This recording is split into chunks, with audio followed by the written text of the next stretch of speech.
Eri, Edi, Yonu, dan Matmat, adalah 4 remaja pengangguran yang sedang nongkrong di warung kopi mendapat tawaran dari Pak Santo, seorang pria misterius yang baru saja membeli rumah tua di pinggiran desa.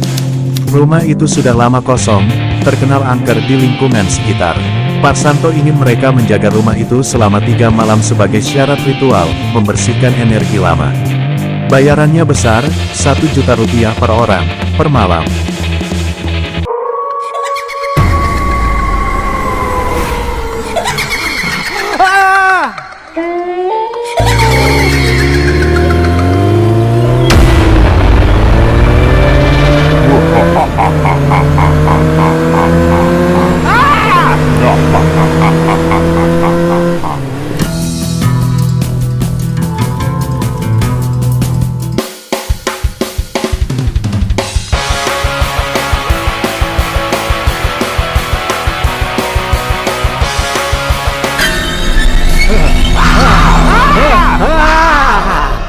Mereka menerima tawaran itu dengan senang hati, melihat ini sebagai kesempatan mudah mendapat uang.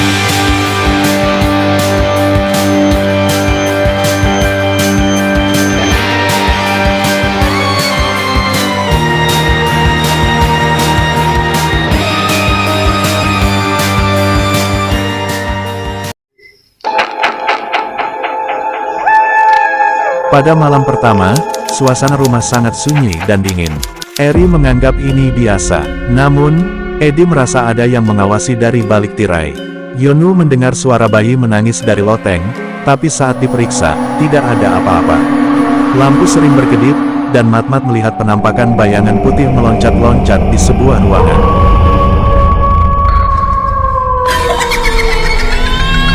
Suara bayi menangis terdengar keras. Tiba-tiba muncul kuntilanak dengan wajah rusak, menggendong bayi yang menangis.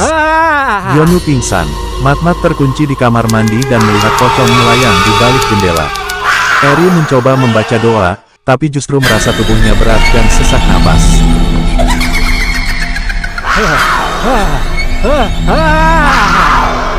Tapi mereka tetap memutuskan menyelesaikan malam terakhir demi bayaran. Kejadian semakin intens. Jam 2 pagi, malam ketiga, ketiganya kembali diteror. Kali ini penampakan muncul bersamaan. Suara-suara tangisan, jeritan dan tawa mistis memenuhi udara. Matmat menangis histeris. Hanya Eri yang tetap sadar, meski ketakutan luar biasa. Edi duduk gemetar, merasa ada sesuatu besar mengintainya.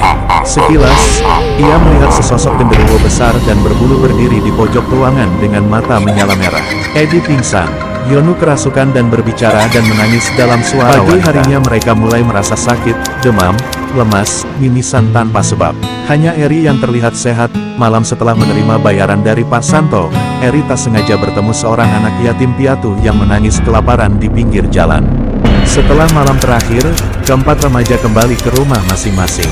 Namun, 3 dari mereka, Yonu, Matmat, dan Edi, jatuh sakit parah. Merasa bersalah dan penasaran, Eri kembali ke rumah tua itu. Kuntilanak itu menunjuk ke ruang belakang, di mana ditemukan sebuah buku tua yang menceritakan asal-usul rumah itu. Dulunya tempat pembantaian satu keluarga oleh suami yang gila setelah kehilangan anaknya. Arwah mereka tidak tenang karena belum ada yang pernah mendoakan mereka dengan tulus.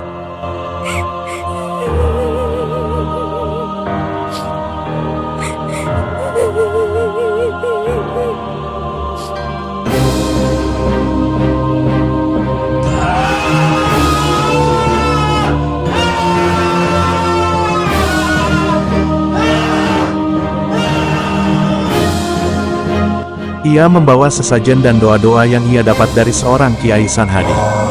Di sana, ia berhadapan kembali dengan kuntilanak, pocong, dan genderuwo, tapi mereka tidak menyerangnya. Eri menyalakan lilin, membaca doa, dan meminta maaf atas kelancangan mereka. Saat ia selesai, angin dingin bertiup, dan semua suara menghilang. Rumah itu menjadi sunyi.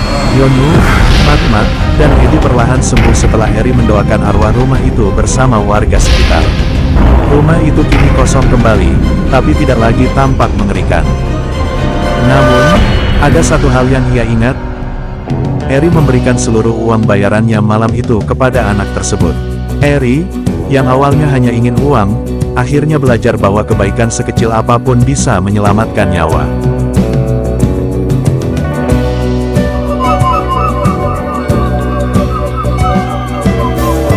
Ia tak tahu bahwa rumah tua itu dihuni oleh roh-roh penasaran yang benci pada orang tamak dan egois.